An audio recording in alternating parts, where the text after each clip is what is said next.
বড় কনফারেন্স হবে, সেখানে এই পরিস্থিতি সম্বন্ধে ওপিনিয়ন চাওয়া হবে, যে এই পরিস্থিতিতে কি করা উচিত। এইসব ক্ষেত্রে ম্যাক্সিমাম অফিসাররা কথা বলে না। তখন হয়তো হইতে পারে তিন বাহিনী প্রধান যায় বলবে, স্যার বলে, তারা তারা স্যার ডাকে, sir we are no more with you. যদি তাই হয় তাহলে বাংলাদেশ হয়তো একটা ডিজাস্টার থেকে বেঁচে যাবে। আজকে এই সরকার যদি বাঁচতে চায়, বাঁচার কোনো উপায় দেখি না।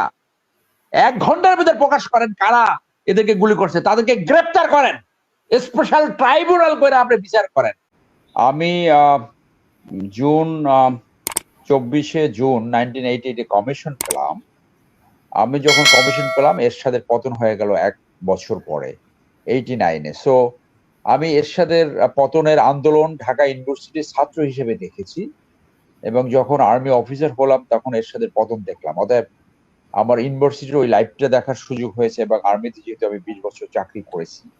এই ধরনের সিচুয়েশনে কি হয়, চিঠিটা যদি সত্য হয়ে থাকে তাহলে একটা ব্যাপার হলো যে যে চিঠি চালাচালিগুলো হয় আর্মির ইন্টারনালি, মনে করেন হেডকোয়ার্টার থেকে ডাউনওয়ার্ডস যে ইউনিটস গুলো যায়, সেই চিঠি লিক হয়, সেই চিঠি বিভিন্ন জায়গায় চলে আসে যদি সত্য হয়।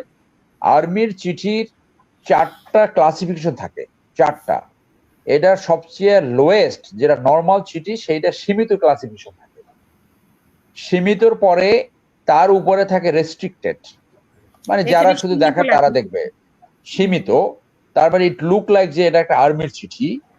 তারপর থাকে রেস্ট্রিক্টেড, তারপর থাকে সিক্রেট, এরপরে টপ থাকে টপ সিক্রেট। এই 4টা ক্লাসিফিকেশনে আর্মির চিঠি।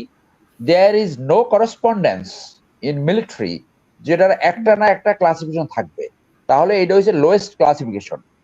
তো এটা কি হবে কালকে, মনে করেন যখন অন-11 হয়েছিল, আমি অন-11 জারির পরে একটা দরবার হয়েছিল সেনাকুঞ্জে, আমি সেই দরবারটায় হাজির ছিলাম।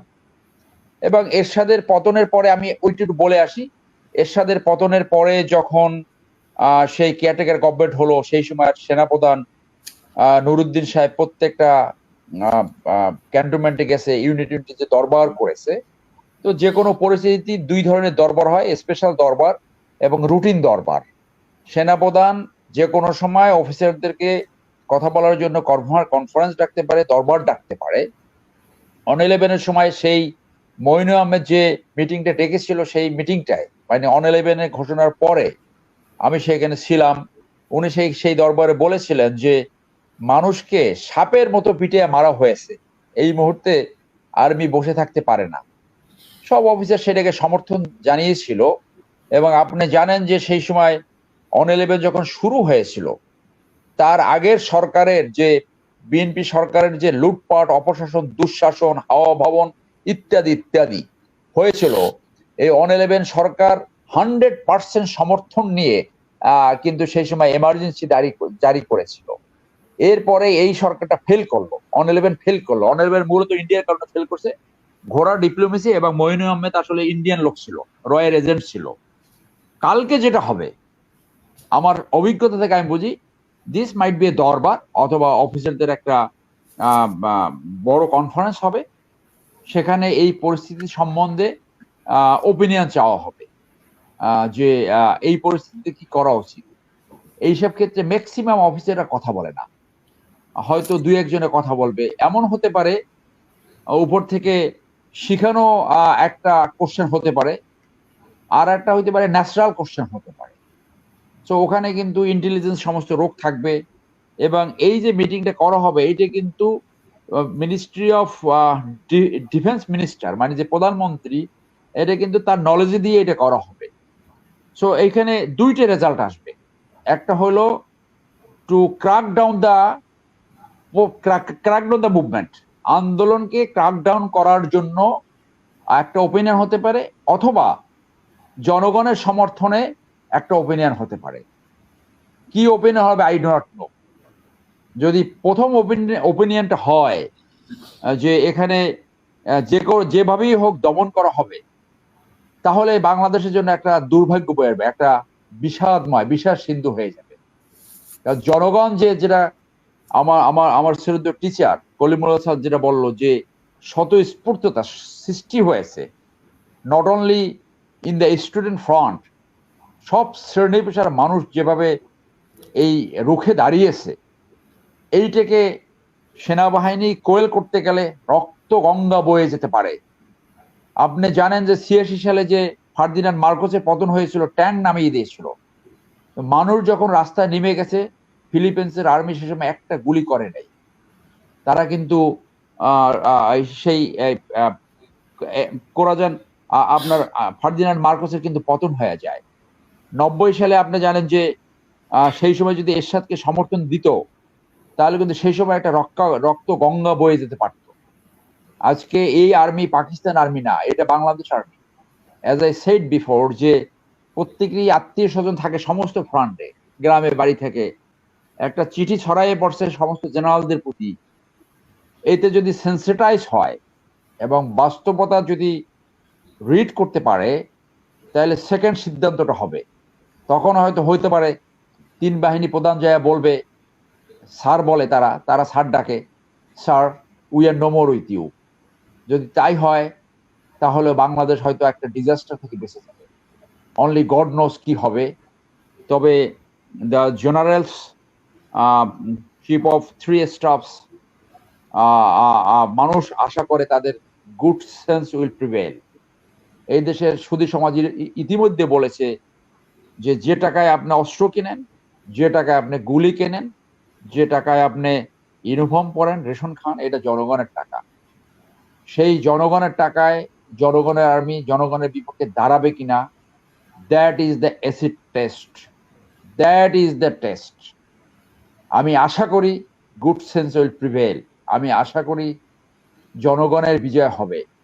কোনো স্বৈরতন্ত্রে টিকে থাকতে পারে না, কখনই টিকে থাকতে পারে নাই।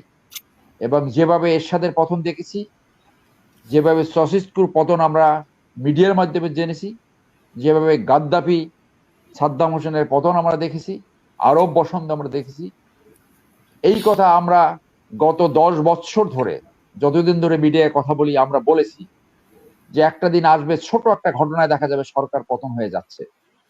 আমার মনে হয় সেই সময়টা এসে গেছে।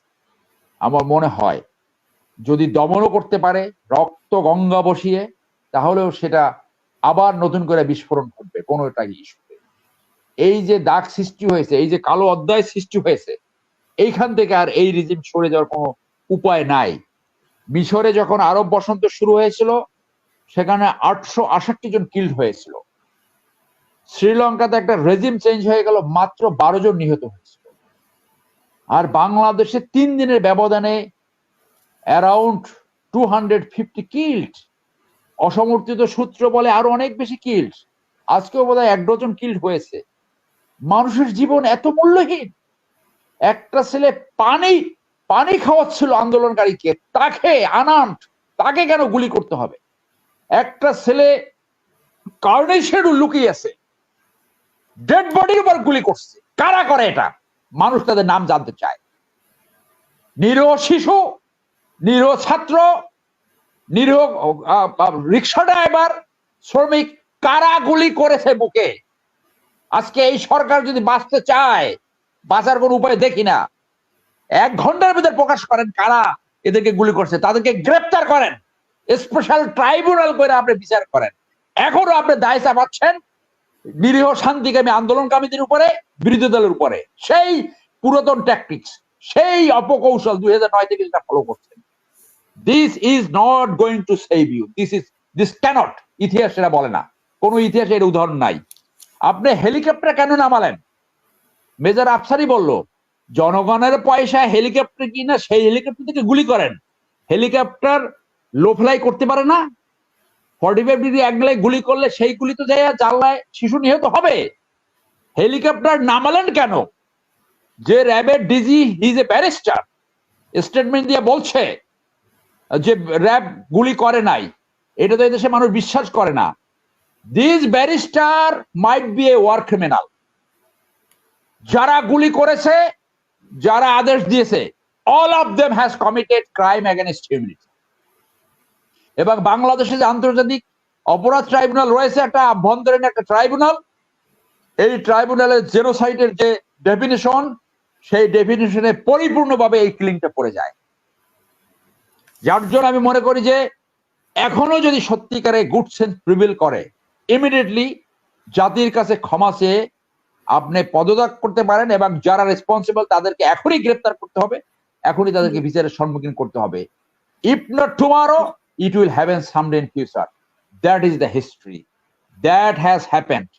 কোন স্বৈরাচারী সরকার চিরদিন টিকে থাকতে পারে না। বাংলাদেশের বড় ক্ষতি হয়ে গেছে। এরপর আপনি প্রতিহিংসা দেখেন, আপনার মেট্রো রেলে আগুন কে লাগালো? KPI. Where is your security? আচ্ছা ঠিক আছে, দুইটা স্টেশন নন অপারেটিভ থাকতে পারে, পুরোটা বন্ধ করে কেন রাখলেন? জনগণকে শাস্তি দিচ্ছেন। এক্সপ্রেসওয়ে জনগণের পয়সায় করেছেন, দুইটা টোল প্লাজা নষ্ট হতে পারে, এক্সপ্রেসওয়ে কেন বন্ধ রাখবেন? ওয়াই? প্রতিহিংসা দিয়ে রাজনীতি হয় না, প্রতিহিংসা দিয়ে পতন হয়। প্রতিহিংসা দিয়ে মানুষকে খুন করা যায়, প্রতিহিংসা দিয়ে লুট করা যায়, প্রতিহিংসা দিয়ে বাংলাদেশের স্বার্থ ইন্ডিয়ার হাতে তুলে দেওয়া যায়, প্রতিহিংসা দিয়ে প্রত্যেকটা প্রতিষ্ঠান ধ্বংস করা যায়। প্রতিহিংসা দিয়ে কোনো কিছু হয় না। You have to learn it. পৃথিবীর দুইটা উদাহরণ আমি আগে বলেছি, আবার বলি। নেলসন ম্যান্ডেলা 27 বছর জেল খেটে মাত্র 1 ট্রাম ক্ষমতায় ছিল। রবার্ট মুগাবে স্বাধীনতাকামী নেতা, 40 বছর ক্ষমতায় ছিল। 40 বছরে সেই দেশে কোনো উন্নয়ন করতে পারেনি। অর্থনৈতিক দণ্ডদশা সৃষ্টি হয়েছে, মানুষ এগ্রিভড হয়েছে, উত্তেজিত হয়েছে, মানুষ তাকে টেনে নামিয়েছে। যদি বুদ্ধি থাকে বাইডেনের উদাহরণ ফলো করেন। ভিতর থেকে সমালোচনা হয়েছে, নিজে প্রেসিডেন্ট প্রার্থীতে সরে গেছে। That is the leadership. চাটুকার গোলাম দলদাস রাখবেন, সবাই এসে বলবে সব ঠিক আছে। গোলাম চাটুকার দিয়ে পৃথিবীতে কোনো ভালো নেতা কখনো সৃষ্টি হয় নাই। গোলাম চাটুকার দলদাস লুটেরা ভোগবাদী কখনো কোনো নেতৃত্বে আসতে পারে না, কখনো কোনো ভালো নেতৃত্ব সৃষ্টি হতে পারে না। 15 বছর 17 বছর জোর করে ক্ষমতায় থেকে দলদাস লুটেরা ভোগবাদী এবং শুধু পরিবারের উন্নয়ন করছেন, দেশের ক্ষতি করেছেন। That has been realised by the people. এই যে আমাদের ইয়াং জেনারেশন হচ্ছে, এখান থেকে আওয়ামী লীগের সরে যাওয়ার কোন সুযোগ আছে বলে অন্তত আমার ক্ষুদ্র জ্ঞানে বলে না। ধন্যবাদ।